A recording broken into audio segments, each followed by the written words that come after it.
Dôvod, prečo má práve teraz Amerika a Donald záujem o Grónsko, je ten, že európskym spojencom sa nedá veriť. Anglicko je tam úplne v prdeli, celý sociálny systém im tam kolabuje kvôli emigrácii, Francúzsko, Nemecko na tom podobne, sociálne systémy im tam kolabujú kvôli zlej emigrácii. Takže sa európskym spojencom nedá dôverovať, preto Amerika sa teraz rozhodla, že radšej si to ustráži sama, tak potrebuje rozšíriť svoje pôsobenie na Grónsku. Grónsko by bol nárazník, rovnako ako je Havaj. Na západnej strane Havaj a Aliaška, to sú vlastne nárazníky tam z Ázie proti Číne.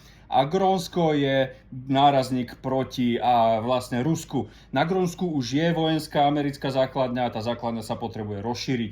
Ako to celé bude, Donald je najlepší vyjednávač, ktorého kedy Amerika mala a vždycky chce viac oproti tomu, o čo má vlastne záujem. Je to jednoduché, art of negotiation sa tomu hovorí. Keď chceš za niečo 40 eur, tak pýtaj 80 eur. Aby ti nakoniec sa dohodnete na polovici a dostaneš 40 eur. Takže vojna o Grónsko nebude.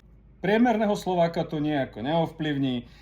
Čo skôr priemerného Slováka ovplyvní, sú moje iné videá, kde sa venujem robotike, lebo Nemci majú Volkswagen, Korejci majú Hyundai, Kia, investujú ťažké peniaze do robotizácie, takže možno, že už čoskoro nebudeš mať robotu, takže skôr sa zaujímaj o to, čo sa tam deje. Takže Grónsko, vojna nebude, pravdepodobne sa rozšíri vojenská základňa, ktorá tam teda je,